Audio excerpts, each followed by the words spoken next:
फेबस story channel में आपका स्वागत है। आइए आज हम सुनाते हैं मुंशी प्रेमचंद द्वारा रचित सभ्यता का रहस्य। यह कहानी मार्च 1925 में माधुरी पत्रिका में प्रकाशित हुई थी। यह कहानी सामाजिक पृष्ठभूमि पर आधारित है। इसमें लेखक ने अमीर गरीब और नौकर मालिक के संबंध को वर्णित किया है। वर्तमान परिवेश में भी यह कहानी अत्यंत प्रासंगिक है। जो लोग बुरे से बुरा काम करने के बाद पर्दा डालने की तकनीकी कला रखते हैं तो वे सभ्य सज्जन और जेंटलमैन कहलाते हैं। यदि किसी में यह कला नहीं है तो वो असभ्य गंवार और बदमाश है। यही सभ्यता का रहस्य है। कहानी का पात्र दमड़ी सर्वहारा वर्ग का प्रतिनिधित्व करता है और राय रतन किशोर पूंजीपति वर्ग का। इधर गरीब दमड़ी अपनी विरासत को सहजता हुआ झूठी शान के लिए भूखा मरता है, जाड़े में ठिठुरता है। उधर राय साहब अपनी परंपरा को तोड़कर अपना जीवन आनंदमय बनाते हैं। प्रेमचंद के अधिकतर निम्न वर्गीय पात्र धार्मिक, सांस्कृतिक और सामाजिक विरासत का बोझ ढोते ढोते मर जाते हैं। यह एक बड़ी सामाजिक त्रासदी है। राय साहब रोजनामचे में अपनी उपस्थिति दौरे पर दिखाते हैं, जबकि वो घर में बैठे आराम करते हैं और नौकर दमड़ी पर इसी अपराध में जुर्माना करते हैं। राय साहब के इजलास में रईस रिश्वत देकर खून के इल्जाम से भी छूट जाता है और दमड़ी भूखे बैलों के लिए जरा सा चारा काटने पर 6 महीने की सजा पाता है। गरीब दमड़ी अपराध करके उस पर पर्दा डालने की कला से परिचित नहीं है, इसलिए वो असभ्य और गंवार है। कहानी में अमीर गरीब के अंतर को व्यंग्यात्मक शैली में वर्णित किया गया है। कहानी की भाषा सहज, सरल और स्वाभाविक है। कहानी का उद्देश्य समाज में फैलती रिश्वतखोरी, भ्रष्टाचार और अफसरों की चालबाजियों को उजागर करना है। तो आइए अब हम कहानी की शुरुआत करते हैं। यूँ तो मेरी समझ में दुनिया की 1000 बातें नहीं आती, जैसे लोग प्रातःकाल उठते ही बालों पर छुरा क्यों चलाते हैं। क्या पुरुषों में भी इतनी नजाकत आ गई है कि बालों का बोझ उनसे नहीं संभलता। एक साथ ही सभी पढ़े लिखे आदमियों की आंखें क्यों इतनी कमजोर हो गई हैं। दिमाग की कमजोरी ही इसका कारण है या कुछ और। लोग किताबों के पीछे क्यों इतने हैरान होते हैं, इत्यादि। लेकिन इस समय मुझे इन बातों से मतलब नहीं। मेरे मन में एक नया प्रश्न उठ रहा है और उसका जवाब मुझे कोई नहीं देता है। प्रश्न यह है कि सभ्य कौन है और असभ्य कौन। सभ्यता के लक्षण क्या हैं। सरसरी नजर से देखिए तो इससे ज्यादा आसान और कोई सवाल ही न होगा। बच्चा बच्चा इसका समाधान कर सकता है। लेकिन जरा गौर से देखिए तो प्रश्न इतना आसान नहीं जान पड़ता। अगर कोट पतलून पहनना, टाई हैट कॉलर लगाना, मेज पर बैठकर खाना खाना, दिन में 13 बार कोको या चाय पीना और सिगार पीते हुए चलाना सभ्यता है, तो उन गोरों को भी सभ्य कहना पड़ेगा जो सड़क पर शाम को कभी कभी टहलते नजर आते हैं। शराब के नशे से आंखें सुर्ख, पैर लड़खड़ाते हुए रास्ता चलने वालों को अनायास छेड़ने की धुन। क्या उन गोरों को सभ्य कहा जा सकता है? कभी नहीं। तो यह सिद्ध हुआ कि सभ्यता कोई और ही चीज है। उसका देह से इतना संबंध नहीं है जितना मन से। मेरे इन्हें गिने मित्रों में एक राय रतन किशोर भी हैं। आप बहुत ही सहृदय, बहुत ही उदार, बहुत शिक्षित और बड़े ओहदेदार हैं।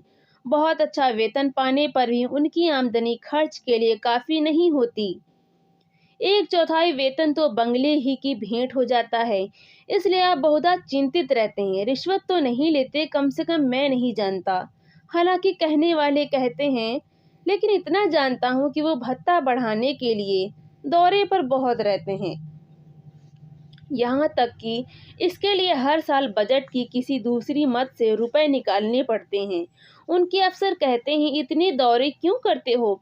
तो जवाब देते हैं, इस जिले का काम ही ऐसा है कि जब तक खूब दौरे ना किए जाएं, रियाया शांत नहीं रह सकती। लेकिन मजा तो यह है कि राय साहब उतने दौरे वास्तव में नहीं करते जितने कि अपने रोजनामचे में लिखते हैं। उनके पड़ाव शहर से 50 मील पर होते हैं। खेमे वहां गड़े रहते हैं, कैंप के अमले वहां पड़े रहते हैं और राय साहब घर पर मित्रों के साथ गपशप करते रहते हैं। पर किसी की मजाल है कि राय साहब की नेक नियति पर संदेह कर सके। उनके सभ्य पुरुष होने में किसी को शंका नहीं हो सकती।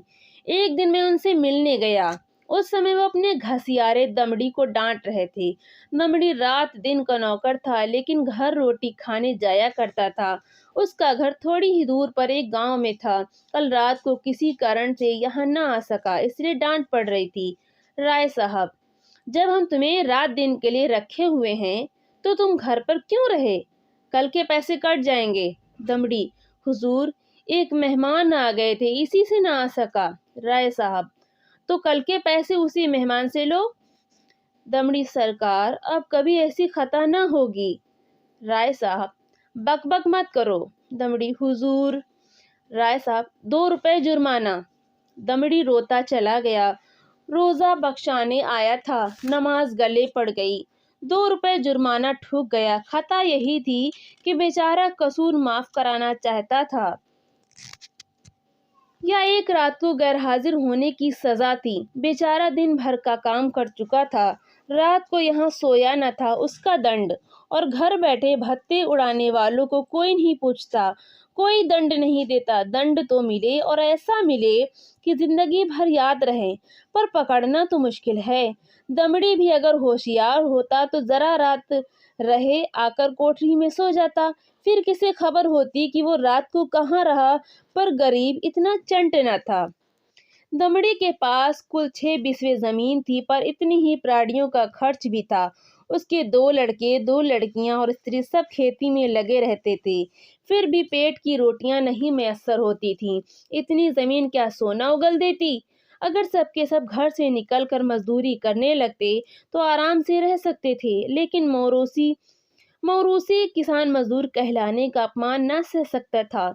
इस बदनामी से बचने के लिए 2 बैल बांध रखे थे। उसके वेतन का बड़ा भाग बैलों के दाने चारे ही में उड़ जाता था। ये सारी तकलीफें मंजूर थीं, पर खेती छोड़कर मजदूर बन जाना मंजूर न था।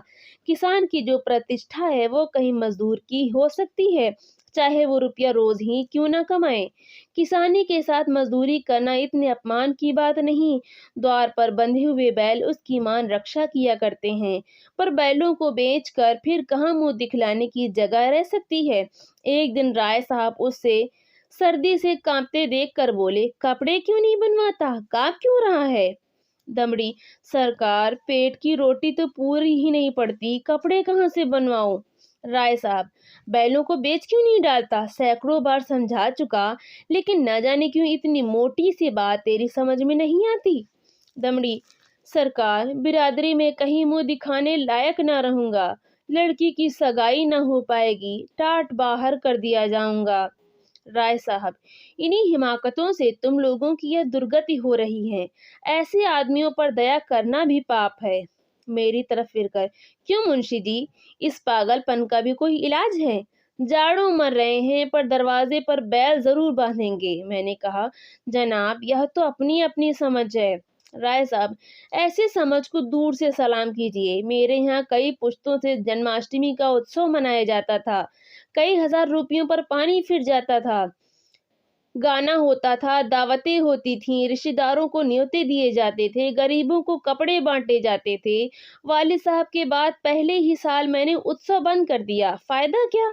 मुफ्त में 4-5 हजार की चपत खानी पड़ती थी।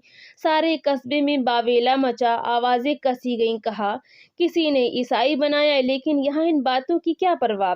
आखिर थोड़े ही दिनों में सारा कोलाहल शांत हो गया। अजीब बड़ी दिल लगी थी। कस्बे में किसी के यहाँ शादी हो, लकड़ी मुझसे ले, पुश्तों से रस्म चली आती थी। वालिद तो दूसरों से दरख्त मोल लेकर इस रस्म को निभाते थे। थी हिमाकत या नहीं? मैंने फौरन लकड़ी देना बंद कर दिया। इस पर भी लोग बहुत रोए धोए, लेकिन दूसरों का रोना धोना सुनो या अपना फायदा देखो। लकड़ी से कम 500 रुपए सालाना की बचत हो गई। अब कोई भूल कर भी इन चीजों के लिए दिक करने नहीं आता। मेरे दिल में फिर सवाल पैदा हुआ, दोनों में कौन सभ्य है? कुल प्रतिष्ठा पर प्राण देने वाला मूर्ख दमड़ी, या धन पर कुल मर्यादा को बलि देने वाले राय रतन किशोर? राय साहब की इजलास में एक बड़े मार्के का मुकदमा पेश था। शहर का एक रईस खून के मामले में फंस गया था। उसकी जमानत के लिए राय साहब की खुशामदें होने लगीं। इज्जत की बात थी। रईस साहब का हुक्म था कि चाहे रियासत बिक जाए पर इस मुकदमे से बेदाग निकल जाऊं। डालियां लगाई गईं, सिफारिशें पहुंचाई गईं, पर राय साहब पर कोई असर न हुआ। रईस के आदमियों को प्रत्यक्ष रूप से रिश्वत की चर्चा करने की हिम्मत ना पड़ती थी। आखिर जब कोई बस न चला तो रईस की स्त्री ने राय साहब की स्त्री से मिलकर सौदा पटाने की ठानी। रात के 10 बजे थे। दोनों महिलाओं में बातें होने लगीं। 20,000 की बातचीत थी। राय साहब की पत्नी तो इतनी खुश हुई कि उसी वक्त राय साहब के पास दौड़ी हुई आई और कहने लगी, ले लो, तुम न लोगे तो मैं लूंगी।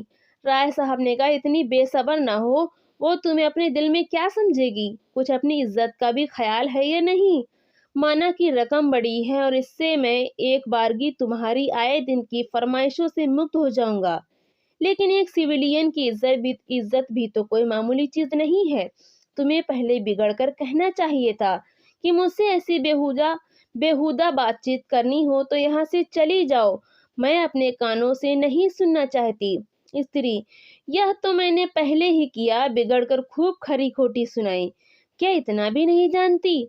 बेचारी मेरे पैरों पर सिर रखकर रोने लगी। राय साहब, यह कहा था कि राय साहब से कहूंगी तो मुझे कच्चा ही चबा जाएंगे।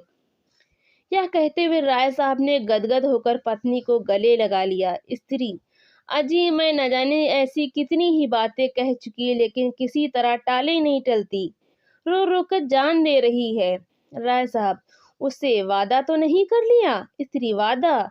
मैं रुपए लेकर संदूक में रखाई नोट थे। राय साहब, कितनी जबरदस्त अहमक हो।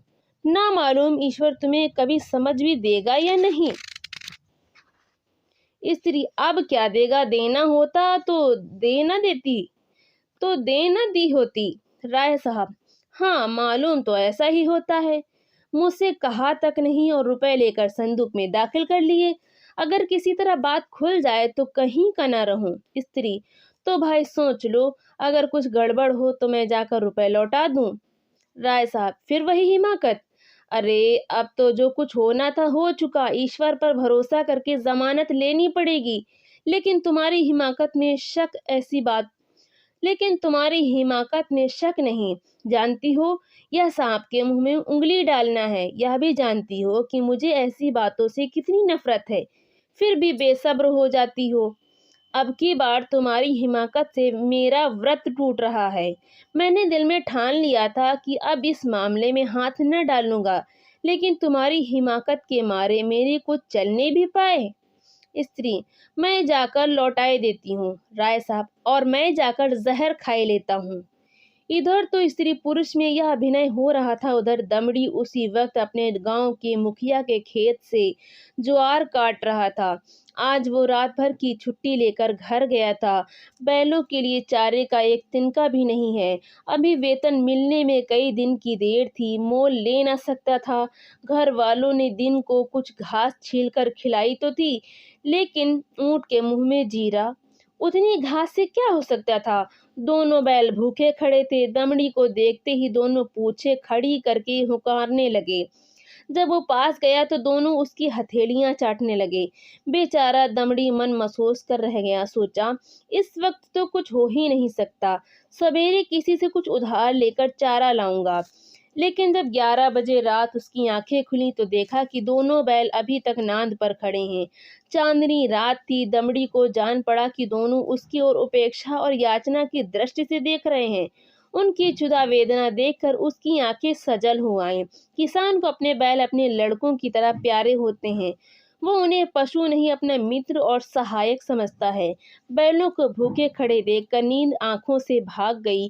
कुछ सोचता हुआ उठा, हंसियां निकाली और चारे की फिक्र में चला। गांव के बाहर बाजरे और ज्वार के खेत खड़े थे। दमड़ी के हाथ कांपने लगे, लेकिन बैलों की याद ने उसे उत्तेजित कर दिया। चाहता तो कई बोझ काट सकता था, लेकिन वह चोरी करते हुए भी चोर न था। उसने केवल उतना ही चारा काटा जितना बैलों को रात भर के लिए काफी हो। सोचा, अगर किसी ने देख भी लिया तो उससे कह दूंगा बैल भूखे थे इसलिए काट लिया। उसे विश्वास था कि थोड़े से चारे के लिए कोई मुझे पकड़ नहीं सकता। मैं कुछ बेचने के लिए तो काट नहीं रहा हूँ। फिर ऐसा कौन निर्दयी है जो मुझे पकड़ ले? बहुत करेगा, अपने दाम ले लेगा। उसने बहुत सोचा। चारे का थोड़ा होना ही उसे चोरी के अपराध से बचाने को काफी था। चोर उतना काटता जितना उससे उठ सकता। उसे किसी के फायदे और नुकसान से क्या मतलब। गांव के लोग दमड़ी को चारा लिए जाते देखकर बिगड़ते जरूर, पर कोई चोरी के इल्जाम में न फंसाता। लेकिन संयोग से हल्के के थाने का सिपाही उधर जा निकला। वो पड़ोस के एक बनिए के यहाँ जुआ होने की खबर पाकर कुछ ऐंठने की टोह में आया था। दमड़ी को चारा सिर पर उठाते देखा तो संदेह हुआ। इतनी रात गए कौन चारा काटता है? हो न हो कोई चोरी से काट रहा है। डांट कर बोला, कौन चारा लिए जाता है, खड़ा रहे। दमड़ी ने चौंक कर पीछे देखा तो पुलिस का सिपाही। हाथ पांव फूल गए, कांपते हुए बोला, हुजूर थोड़ा ही सा काटा है, देख लीजिए। सिपाही, थोड़ा काटा हो या बहुत, है तो चोरी, खेत किसका है? दमड़ी, बलदेव महतो का। सिपाही ने समझा था शिकार फंसा, इससे कुछ ऐंठूंगा। लेकिन वहां क्या रखा था? पकड़कर गांव में लाया, और जब वहां भी कुछ हत्ती चढ़ता ना दिखाई दिया तो थाने ले गया। थानेदार ने चालान कर दिया। मुकदमा राय साहब ही के इजलास में पेश किया। राय साहब ने दमड़ी को फंसे हुए देखा तो हमदर्दी के बदले कठोरता से काम लिया। बोले, यह मेरी बदनामी की बात है, तेरा क्या बिगड़ा? साल 6 महीने की सजा हो जाएगी। शर्मिंदा तो मुझे होना पड़ रहा है। लोग यही तो कहेंगे कि राय साहब के आदमी ऐसे बदमाश और चोर हैं। तू मेरा नौकर ना होता तो मैं हल्की सजा देता, लेकिन तू मेरा नौकर है, इसलिए कड़ी से कड़ी सजा दूंगा। मैं यह नहीं सुन सकता कि राय साहब ने अपने नौकर के साथ रियायत की। यह कहकर राय साहब ने दमड़ी को 6 महीने की सख्त कैद का हुक्म सुना दिया।